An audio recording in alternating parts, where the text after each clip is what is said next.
Morning, everyone. Hope you're all keeping well. 1 week till Christmas. How did that happen? How did that happen? I'm really excited about next week. I love Christmas Day.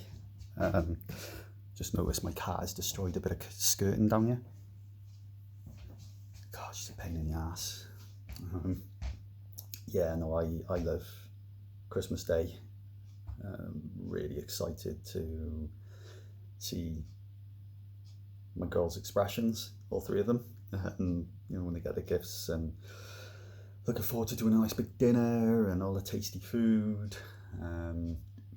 We do a little thing on Christmas Eve as well, where we all have sort of our favourite foods and indulgent dinners as well. So we worked it out now that Shoneen, my wife, is going to have steak, chips, pepper sauce. Nice and simple. That's one of her favourites. My daughter Lila is going to have lobster. Naturally, that's what a 13-year-old has, is a nice bit of lobster. She loves seafood. She really loves seafood, like shellfish and things like that.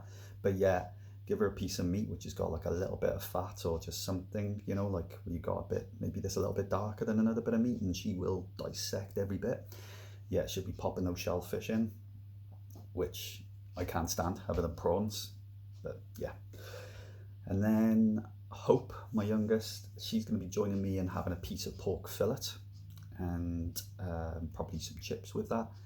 But for me, I'm going all out. I'm having pork fillet, potato dauphinoise, which I absolutely love, and a little bit of cheese sauce and some garlic mushrooms.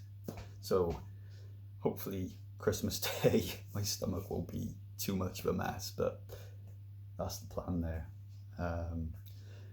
Christmas Day will probably be like any other morning, where I will be up at 4.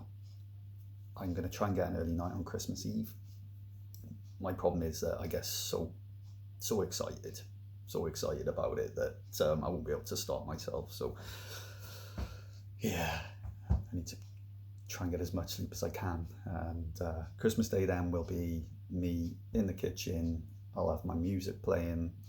I'll have drink probably go flowing from first thing in the morning all the way through. Christmas Day tends to be a mixture of getting a little bit tipsy by lunchtime, hangover just after lunch, more drink to bring me up to a point where I'm really, just checking before I had an email, to a point where maybe I'm a bit tipsy again. And yeah, I tend to then get to a point where I'm like, I don't even want my Christmas dinner, but I need to make sure that doesn't happen this year. I'm going to try and stay a little bit more in control. I want to be able to enjoy a nice tasty dinner. But yeah, Christmas morning, up nice and early. Girls will get up then.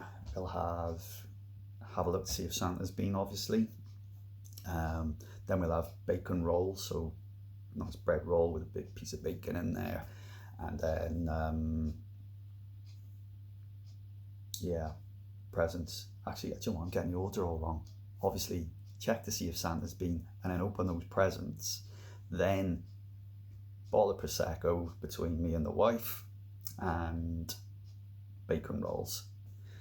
After that, then, it's probably me going, Jesus Christ, this house is such a mess, because there will be toys and paper and things everywhere, but I will then hide in the kitchen and start prepping food. It's going to be great. Christmas is always one of those times where, coming up to it, I keep reminding everyone that we have to savour the moments leading up to Christmas. I keep saying to my girls, especially now, they're finishing school today, and I keep saying to them, you need to enjoy every moment going up to Christmas here now, because when we come onto the other side of it, it's going to be shit. It's going to be awful. Everyone in the world is going to be like, oh God, Christmas is done. So what have you been up to? Well, I've been editing the book, been working on that. I'm really pleased, making some good progress.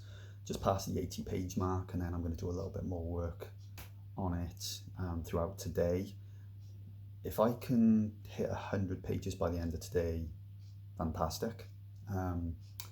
If I could hit about 140 to 150 by the end of Sunday, I will be over the moon. I'm at a point now where I'm excited to get the book out. I'm really excited. I'm a bit concerned about my spelling and grammar. I'm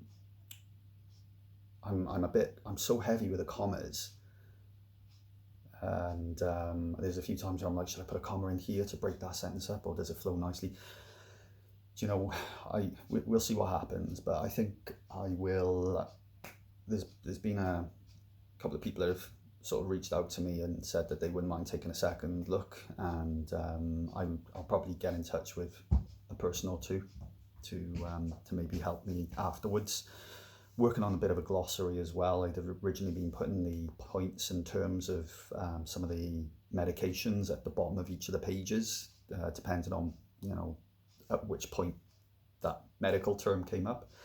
But I'm going to now just create a separate glossary page because it was getting a little bit confusing to work out whether I'd already mentioned a particular thing previously. That probably doesn't make any sense. But what I mean is, maybe when I was editing the book, I got to the second page and someone mentioned a type of medicine and I put the term at the bottom of that page. Well, 100 pages in, I've seen a lot of medicines mentioned now. I don't want to repeat the same term at the bottom of each page, so I'll have a separate glossary. Here we go. It'll make sense in the book. It's all good. Personally, it's been pretty good.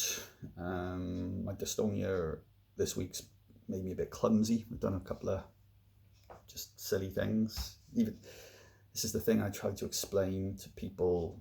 First of all, the usual. You turn around and you say that my head pulls to one side or I've got shakes and things, and people are like, I feel like just grabbing them and going, do you understand what that's like? Can you imagine constantly in bed? It feels like someone's pushing my head down or pulling it, or, trying to sleep with that sort of shit going on. But then also, I have this weird clumsy thing going on as well, and I think it's because, when you've got full control over your head, you've obviously got 180 degrees of vision. But if you can't pull your head to one side and you're trying to walk to a door, there's a lot of times where perhaps I'll just walk into the side of the door and things like that, So there's been a bit of that lately. Today I feel pretty good, but previous days have been a bit shitty, to be honest. A mixture of sort of missing my family and just not feeling great. But I feel pretty good today, and I think it's because it's Friday and because it's 1 week to Christmas, so kind of excited. And also I'm just really pleased with the progress of where we're getting with the book here, because it's an important book, and whether it brings awareness outside of the dystonia world to people or not, I don't know. But what I do know is that it will be something that I know that a lot of people that have got dystonia are going to read and are going to realize they're not alone and have had very similar battles, and whether it be medication not working, unable to get medication, diagnosis issues, the varying effects of Botox injections and things like that. It will let people know that they are not alone, and that's invaluable. It's so invaluable. I think even myself, as I'm editing the book, I'm like, it's shit that there's these people suffering, but at least there's people out there in the world that have a much better understanding of what it is that I'm going through than anyone that I know in my immediate family or friend circle. That they'll never get it. They'll never get it. So yeah, I think that's my main plan today, is sort of this afternoon once I've finished work. to get a bit more book editing and things done. I think this weekend should be pretty quiet, not much going on, just going to be watching some Christmas films, probably a couple of cheeky drinks and things as well along the way, but overall I think there might be a little bit more shopping. Do you know what, I'm lying, it's not going to be quiet, so actually I want to give the house a bit of a clean. Might be a little bit of shopping, and maybe on Sunday it'll be a bit quieter. I think I'm going to go online with my brothers and play a bit of Xbox. I've also got a nice pile of comics to read there as well, so if I reach my page target for the Warriors of Dystonia book, that will be my treat. I will take a break. Yeah, anyway, I hope you're doing brilliant right now. As always, you know, feel free to get in touch if you would like to be on the podcast. That's coming back next year. Or if you want to share a story which I can put on the website. Unfortunately, I can't take any more for the book now because obviously I'm so in the middle of editing that it would break up the flow a bit. But I'm still open to sharing people's stories on the Warriors of Dystonia website as well. So if anyone's got anything they would like to share, their journey, their experience of dystonia that they'd like me to put there, please do get in touch. You can find me on Facebook. You can get in touch with me even on the bottom of this video if you want, if there's something you'd like to share, or we can set something up so that we can get in touch. Please do. Okay, but take care.